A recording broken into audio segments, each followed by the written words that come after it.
Alejandro creció rodeado de historias que alimentaban su imaginación y su ambición. Su madre, Olimpia, le hablaba de héroes, de mitos y de dioses, convenciéndolo de que su destino no era el de un hombre común. Decía que en sus venas corría la sangre de los héroes homéricos y que los dioses vigilaban cada paso de su vida.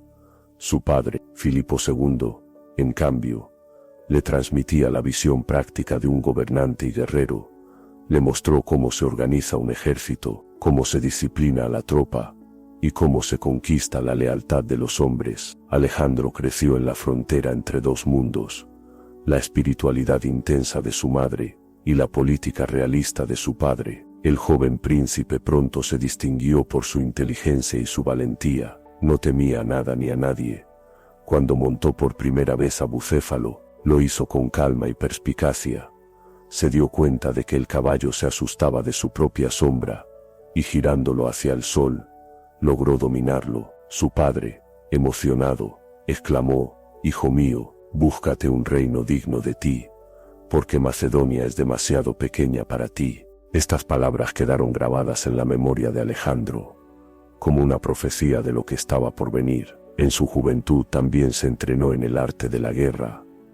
Aprendió a manejar la lanza, la espada y el arco, a dirigir formaciones militares, a resistir largas marchas. Sus maestros de armas lo describían como incansable y con un espíritu que nunca aceptaba la derrota. A medida que crecía, su ambición se hacía más visible. Soñaba no solo con heredar el trono de Macedonia, sino con superar a todos los héroes del pasado. Para Alejandro, conquistar y dejar huella en la historia era la única manera de alcanzar la inmortalidad. La muerte de Filipo II dejó un reino en tensión. Macedonia era poderosa, pero su hegemonía sobre Grecia aún era frágil. Muchos estados griegos vieron la ocasión para liberarse del dominio macedonio. Creyeron que un joven de apenas 20 años sería fácil de doblegar, pero Alejandro se movió con rapidez y energía. En cuestión de meses aseguró el trono, neutralizó conspiraciones en la corte y demostró que tenía la misma firmeza que su padre, aunque con un carisma propio que cautivaba tanto a soldados como a generales. La rebelión más significativa surgió en Tebas, ciudad orgullosa y rival histórica de Macedonia. Los tebanos pensaron que podrían restaurar su independencia, pero Alejandro no titubeó, avanzó con su ejército, y tras un breve asedio, arrasó la ciudad casi por completo. Solo perdonó a los templos y la casa de Píndaro, el célebre poeta. Con este acto envió un mensaje contundente: cualquier desafío a su autoridad sería respondido con una fuerza implacable. Aún así, Alejandro no fue visto únicamente como un tirano. Para muchos griegos, representaba la posibilidad de cumplir un sueño largamente acariciado: llevar la guerra a Persia, el imperio que un siglo antes había invadido Grecia y que todavía era recordado como un enemigo ancestral. Así, las polis, unas por miedo y otras por ambición, aceptaron unirse bajo la Liga de Corinto, una alianza liderada por Alejandro. En ese consejo solemne fue nombrado hegemón, comandante supremo de los griegos, con la misión de dirigir la gran expedición contra Persia. En su interior, Alejandro sentía que aquel momento lo acercaba a su destino: ser no solo rey de Macedonia, sino líder de todo el mundo helénico. La campaña que se avecinaba no sería una simple guerra. Para Alejandro, era la oportunidad de vengar a Grecia, de cumplir el sueño inconcluso de su padre, y sobre todo, de abrirse paso hacia la inmortalidad. En la primavera del año 334 a.C., Alejandro emprendió una de las expediciones más célebres de la historia. Con un ejército de aproximadamente 40.000 hombres de infantería y 5.000 de caballería, cruzó el Helesponto, ese estrecho que separa Europa de Asia, y con él también la frontera de lo conocido. Antes de pisar tierra asiática, Alejandro realizó un gesto cargado de simbolismo. Lanzó una lanza al suelo desde su barco y proclamó que Asia sería conquistada por el derecho de la lanza. Era su manera de declararse no invasor, sino heredero y dueño legítimo de aquellas tierras. Una vez en suelo asiático, No olvidó el espíritu que lo guiaba desde su infancia. Visitó la legendaria tumba de Aquiles, en la antigua Troya. Allí, ante la losa del héroe homérico, Alejandro ofreció sacrificios, coronó el sepulcro con guirnaldas, y según se cuenta, pronunció con emoción: «Feliz tú, Aquiles, que encontraste en vida un Homero que cantara tus hazañas». En ese momento, Alejandro renovaba su promesa: vivir como un héroe y alcanzar la gloria eterna, aunque le costara la vida. La primera gran prueba no tardó en llegar. En el río Gránico, cerca de la actual Turquía, lo esperaba un contingente persa con miles de jinetes y mercenarios griegos. El terreno era difícil. Un río de corriente fuerte, con orillas empinadas, separaba a ambos ejércitos. Muchos de sus generales, entre ellos Parmenion, le aconsejaron esperar al día siguiente, cuando el cruce del río fuera menos arriesgado, pero Alejandro, impetuoso y decidido, rechazó la prudencia, ordenó a su caballería atacar de inmediato, y con él mismo al frente, cargó contra la línea enemiga. El choque fue brutal. Alejandro, inconfundible con su casco adornado con plumas blancas, atravesó las aguas a toda velocidad, enfrentándose directamente a los jinetes persas. Su lanza se quebró en el combate, y durante un instante su vida pendió de un hilo, cuando un enemigo alzó la espada sobre él, pero su compañero Clito, apodado el Negro, lo salvó en el último momento, cortando la mano del atacante. Tras horas de lucha feroz, los persas fueron derrotados y huyeron del campo de batalla. La victoria fue total y resonó como un presagio. Aquel joven rey no solo había osado desafiar al imperio persa, lo había vencido en su primer encuentro. Tras el Gránico, las puertas de Asia Menor se abrieron ante Alejandro, una tras otra. Las ciudades griegas de la costa jónica, que habían sufrido durante generaciones bajo el dominio persa, se rindieron o lo recibieron como a un libertador. En Éfeso, Alejandro restableció la democracia y honró al majestuoso templo de Artemisa, considerado una de las 7 maravillas del mundo. En Mileto, derrotó a la flota persa y aseguró el control del mar Egeo. En Halicarnaso, se enfrentó a un asedio duro, pero finalmente obligó a los enemigos a rendirse. Cada paso consolidaba su imagen, no solo como conquistador, sino como campeón del mundo helénico. Allí donde llegaba, proclamaba la libertad de las ciudades griegas, reforzando la idea de que su guerra no era de ambición personal, sino una cruzada común contra el antiguo opresor de Grecia. La campaña asiática también fortaleció los lazos entre Alejandro y sus hombres. Los soldados lo adoraban porque, a diferencia de otros reyes, compartía con ellos las fatigas de la marcha y el calor del combate. Dormía bajo las mismas estrellas, comía los mismos alimentos, y en el fragor de la batalla, siempre estaba en primera línea. Esto lo convertía en algo más que un comandante. Para muchos de sus hombres era un líder casi divino, alguien que había nacido con un destino único. Así, tras el Gránico, Alejandro no solo aseguraba sus primeras conquistas, sino que encendía la leyenda. El eco de su victoria llegaba ya a Persia y a su rey Darío III, quien comenzaba a comprender que aquel joven macedonio era una amenaza real para el trono más poderoso del mundo. El año 333 a.C. marcó un punto de inflexión en la historia. Alejandro y su ejército, tras avanzar por Asia Menor, se encontraron con el gran rey de Persia, Darío III. Tenosieno. En las llanuras cercanas a Iso, Darío había reunido una fuerza colosal. Se hablaba de más de 100.000 hombres, entre infantería, caballería, arqueros y mercenarios griegos. La magnitud de su ejército parecía incontenible, como un mar de lanzas y escudos, que se extendía más allá de la vista.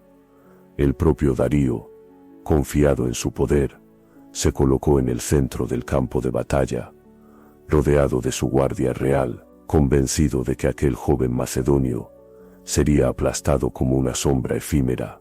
Alejandro, en cambio, contaba con menos tropas, pero su fuerza residía en otra cosa: la disciplina de sus falanges, la velocidad de su caballería y, sobre todo, su genio estratégico. Con calma, Observó el terreno. La batalla no se libraría en un espacio abierto, como Darío deseaba, sino en un estrecho paso que limitaba los movimientos del gigantesco ejército persa. Alejandro había convertido la desventaja numérica en ventaja táctica. El combate comenzó con una oleada de persas que avanzaron rugiendo. El suelo temblaba bajo los cascos de los caballos, las lanzas brillaban como una tormenta de relámpagos, y el aire se llenó del estruendo de los tambores de guerra. Alejandro, inconfundible sobre su caballo bucéfalo, encabezaba a la caballería de los compañeros. Con su casco adornado de plumas blancas, en lugar de enfrentarse de frente al centro persa, realizó un movimiento audaz, una carga en diagonal, buscando romper la línea enemiga en su punto más vulnerable. La batalla se volvió un torbellino de gritos, polvo y sangre. Las falanges macedonias, con sus largas lanzas arisas, avanzaban lentamente, clavando sus puntas en los escudos enemigos. Caballos caían, hombres eran derribados, y el río cercano se teñía de rojo. Alejandro, siempre en primera línea, se lanzó directamente hacia el lugar donde se encontraba Darío.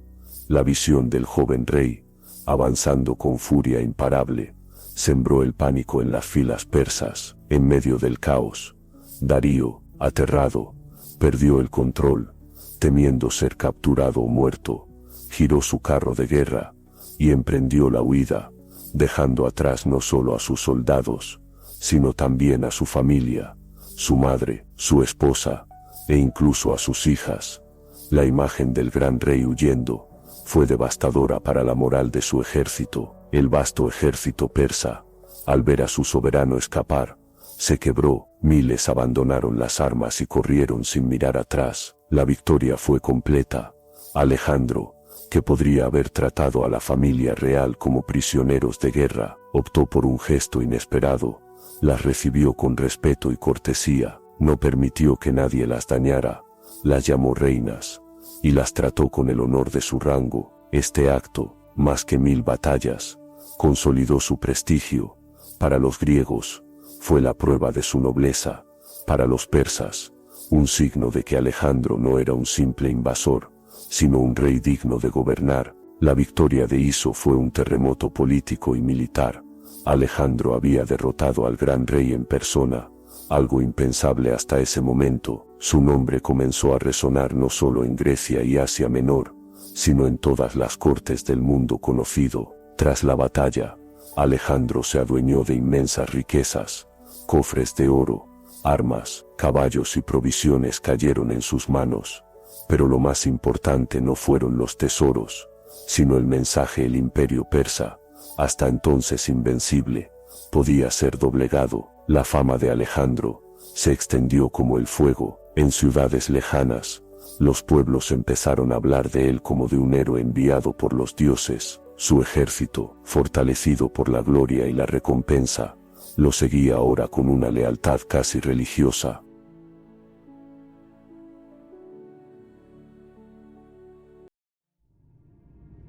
Darío, humillado, no se rindió. Envió emisarios a Alejandro, ofreciéndole paz, un rescate inmenso por su familia y la cesión de las tierras al oeste del Éufrates. Pero Alejandro rechazó la propuesta con frialdad. Mientras Darío siga llamándose a sí mismo rey de Asia, no habrá paz entre nosotros. Tras eso, Alejandro dejó de ser solo el joven monarca de Macedonia. Se convirtió en una figura mítica, alguien que unía la fuerza de un guerrero con la visión de un conquistador y el espíritu de un héroe. En su interior, sentía que estaba cada vez más cerca de cumplir el destino que lo había acompañado desde niño, superar a los héroes de la Ilíada, alcanzar la inmortalidad a través de sus hazañas y levantar un imperio que no conociera límites. Tras la victoria en Iso, Alejandro sabía que para asegurar su dominio en Asia, debía controlar la costa oriental del Mediterráneo, donde todavía permanecía fuerte la influencia de la flota persa. La joya de esa región era Tiro, una ciudad fenicia orgullosa y rica, célebre por sus comerciantes, marineros y artesanos. Tiro no estaba en tierra firme, sino en una isla fortificada a unos 800 metros de la costa. Sus murallas se alzaban hasta los 50 metros de altura, desafiando al mar y al viento. Desde sus torres, los defensores observaban con burla a Alejandro y sus hombres. Para muchos, parecía imposible que el macedonio pudiera someterla, pero Alejandro no creía en lo imposible. Ordenó construir un dique de tierra y piedra que uniera el continente con la isla.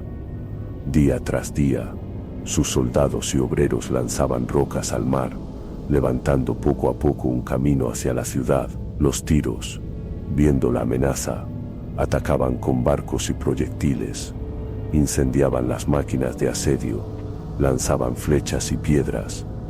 La lucha se prolongó durante 7 meses, en los que cada avance del dique costaba sangre y sudor. Los macedonios, sin embargo, no cedieron. Al final, con la ayuda de torres móviles y arietes, lograron abrir una brecha en las murallas. La entrada fue brutal. Las calles de Tiro ardieron. La resistencia fue aplastada y la ciudad, que había resistido siglos de invasores, cayó bajo el poder de Alejandro. Fue una victoria que resonó en todo el Mediterráneo. Los reyes y ciudades entendieron el mensaje. Ninguna muralla, por alta que fuera, podía detenerlo. Tras Tiro, Alejandro continuó hacia el sur. Su siguiente parada fue Gaza, otra ciudad estratégica que controlaba el acceso a Egipto. Allí también encontró resistencia. La ciudad estaba defendida por poderosas fortificaciones y un gobernador leal a Darío. Alejandro fue herido en el asedio, alcanzado por una flecha en el hombro, pero se negó a retirarse. Durante 2 meses, sus tropas lucharon con ferocidad, hasta que finalmente abrieron paso y tomaron la ciudad. La caída de Gaza abrió las puertas del camino hacia Egipto. Alejandro entró en Egipto en el invierno del 332 a.C. Allí fue recibido no como un conquistador, sino como un libertador. El pueblo egipcio, cansado de la década de dominio persa, lo aclamó como soberano legítimo. En poco tiempo, Alejandro fue coronado como faraón de Egipto. Los sacerdotes del templo de Amón lo proclamaron hijo de Amón-Ra, equiparándolo con un dios viviente. Para Alejandro, que siempre había sentido que su destino estaba marcado por la divinidad, este reconocimiento era la confirmación de su misión universal. En la desembocadura del Nilo fundó una ciudad que llevaría su nombre, Alejandría, planeada como un puerto majestuoso. Sería siglos después uno de los grandes centros de cultura y comercio del mundo antiguo, con su célebre faro y la legendaria biblioteca. En Egipto, Alejandro no solo conquistaba tierras, construía legado. Cuando Alejandro cruzó el desierto y entró en Egipto, lo hizo rodeado de un aura de destino, a diferencia de otras regiones conquistadas a sangre y fuego. En Egipto encontró un pueblo que lo recibió con los brazos abiertos. Para los egipcios, cansados de los sátrapas persas que habían gobernado con mano dura, aquel joven macedonio no era un invasor, sino un libertador. En las ceremonias oficiales, Alejandro fue proclamado faraón. Adoptó con solemnidad las vestiduras y los símbolos del poder egipcio. La corona doble que representaba el Alto y el Bajo Egipto, el cetro y el flagelo, insignias de los faraones desde tiempos inmemoriales. Así se unía una tradición que se remontaba a más de 2 milenios antes de su llegada. Pero lo más trascendental ocurrió en el misterioso oasis de Sigua, en pleno desierto líbico. Allí se encontraba el santuario del dios Amón, a quien los griegos identificaban con Zeus. Alejandro viajó entre dunas interminables, bajo un sol abrasador, hasta llegar al templo sagrado. Los sacerdotes lo recibieron en secreto, y las palabras que pronunciaron nunca fueron reveladas. Según las crónicas, lo saludaron como hijo de Amón, confirmando así su naturaleza divina. Para Alejandro, aquel momento fue más que un ritual, fue la legitimación espiritual de su misión. Ya no se veía solo como rey de Macedonia o comandante de Grecia, sino como un hombre tocado por los dioses, destinado a unir el mundo bajo un solo imperio. En el delta del Nilo, Alejandro concibió un proyecto que trascendería su propia vida: la fundación de Alejandría, situada en un punto estratégico entre el mar Mediterráneo y el río. La ciudad estaba llamada a convertirse en un puerto de intercambio, un puente entre Oriente y Occidente, trazada con calles rectas y anchas, diseñada con precisión casi matemática. Alejandría fue pensada como una ciudad del futuro. Con el tiempo, allí se levantaría el Faro de Alejandría, una de las 7 maravillas del mundo antiguo, y la célebre biblioteca, que custodiaría durante siglos el conocimiento de muchas civilizaciones. Con esta obra, Alejandro demostró que su ambición no se limitaba a conquistar y destruir, también quería crear, dejar una huella cultural y eterna. En Egipto, Alejandro vivió uno de los periodos más tranquilos de su campaña, rodeado de honores, venerado como un dios y constructor de ciudades. Parecía alcanzar la armonía que tanto le había faltado en la guerra, pero aquella calma sería breve. Desde el corazón de Persia, Darío III reunía nuevamente un ejército inmenso para enfrentarlo una vez más, y Alejandro, impulsado por su ambición insaciable, sabía que debía partir hacia Mesopotamia. El destino lo esperaba en la gran llanura de Gaugamela, donde se decidiría el futuro de Oriente y Occidente. La aurora del 1 de octubre del 331 a.C. iluminaba las llanuras de Gaugamela, cerca del río Tigris. Allí esperaba el ejército persa, una marea interminable de hombres, caballos y bestias de guerra. Las crónicas antiguas hablan de más de 200,000 soldados, aunque las cifras exactas siempre fueron objeto de debate. Lo cierto es que Darío había reunido a lo mejor de su imperio: caballería de Bactria, arqueros de Babilonia, lanceros de Media y hasta elefantes de la India. Una visión aterradora para los macedonios, que jamás habían visto animales semejantes en combate. Darío había elegido aquel terreno con astucia. Era una llanura amplia, despejada y nivelada, ideal para desplegar sus carros de guerra con cuchillas, diseñados para abrir brechas entre las falanges. Estaba convencido de que esta vez, la inmensidad de su ejército borraría de la tierra a Alejandro. Alejandro, sin embargo, había pasado la noche antes de la batalla con calma, mientras los persas permanecían en vela, temerosos de un ataque nocturno. Él durmió profundamente, demostrando una serenidad que infundía confianza en sus hombres. Al amanecer, dispuso sus fuerzas con precisión matemática. En el centro, la falange macedonia, un muro de lanzas que avanzaba como una máquina imparable. A los flancos, la caballería de Tesalia y los arqueros, y en su ala derecha, donde él mismo se situó, los compañeros, su caballería de élite, listos para la carga decisiva. Alejandro comprendía que no podía vencer por número, sino por inteligencia. Su plan era atraer a Darío, romper su formación y asestar un golpe directo al corazón del ejército enemigo. La batalla comenzó con un estruendo ensordecedor. Los carros persas se lanzaron hacia la falange, sus cuchillas brillando al sol, pero los macedonios, entrenados con disciplina férrea, abrieron pasillos en sus filas, dejando que los carros pasaran en vano, antes de cerrarse nuevamente y abatir a los aurigas con sus lanzas. En ese momento, Alejandro observó una brecha en el flanco izquierdo persa. Sin dudarlo, condujo a sus compañeros en una carga relámpago,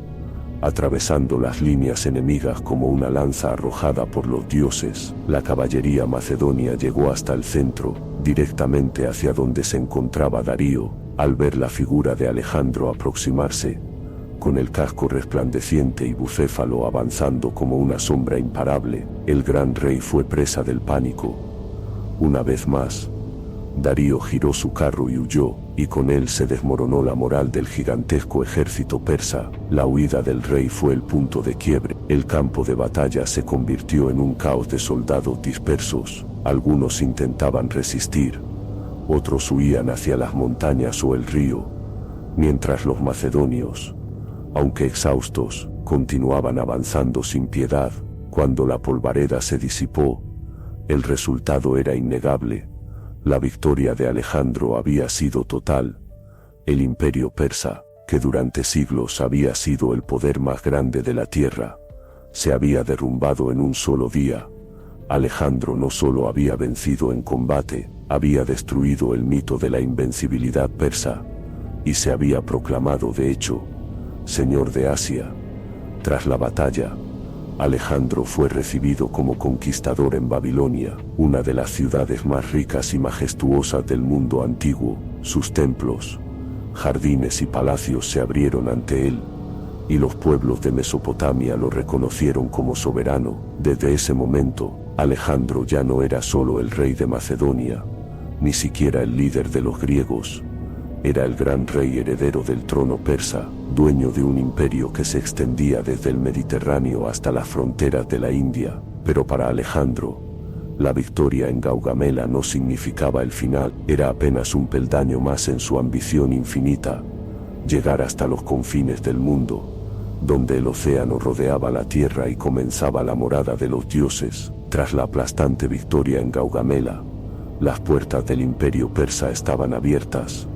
Alejandro fue recibido en Babilonia con honores. La ciudad, célebre por sus jardines colgantes y sus templos dedicados a Marduk, lo recibió como un soberano legítimo. Los sacerdotes lo reconocieron como sucesor de los reyes aqueménidas, y la población, cansada de guerras, le ofreció riquezas, alimentos y refugio. Desde allí, Alejandro marchó hacia el corazón de Persia. Su destino era Persépolis, la capital ceremonial del imperio, construida por Darío I y Jerjes.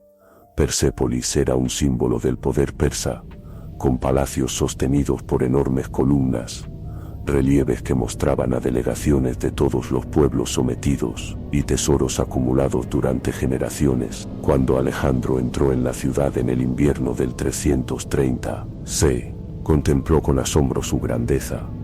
Sus hombres, al ver aquellas riquezas, se entregaron al saqueo. El botín fue inmenso: oro, plata, joyas y tejidos, que llenaron miles de mulas y camellos. Pero el acto que quedaría grabado en la memoria fue el incendio del Palacio Real. En medio de un banquete, tal vez incitado por la cortesana Taís, Alejandro ordenó prender fuego a los salones de Jerjes. Las llamas iluminaron la noche, devorando columnas y techos decorados, reduciendo a cenizas siglos de esplendor. Para unos, fue un acto de venganza, una justicia poética por la quema de Atenas durante las guerras médicas. Para otros, fue un gesto impulsivo, fruto de la embriaguez y el orgullo. Alejandro mismo, más tarde, pareció arrepentirse, consciente de que había destruido una joya única de la civilización. Con la caída de Persépolis, el imperio persa dejó de existir como potencia. Alejandro se convirtió en el gran rey, heredero de Darío, portador del título, que durante 2 siglos había sido sinónimo de poder mundial. Ahora gobernaba sobre un imperio inmenso, que se extendía desde las montañas de Grecia hasta las mesetas de Irán. Pero Alejandro no se detuvo a disfrutar de su triunfo.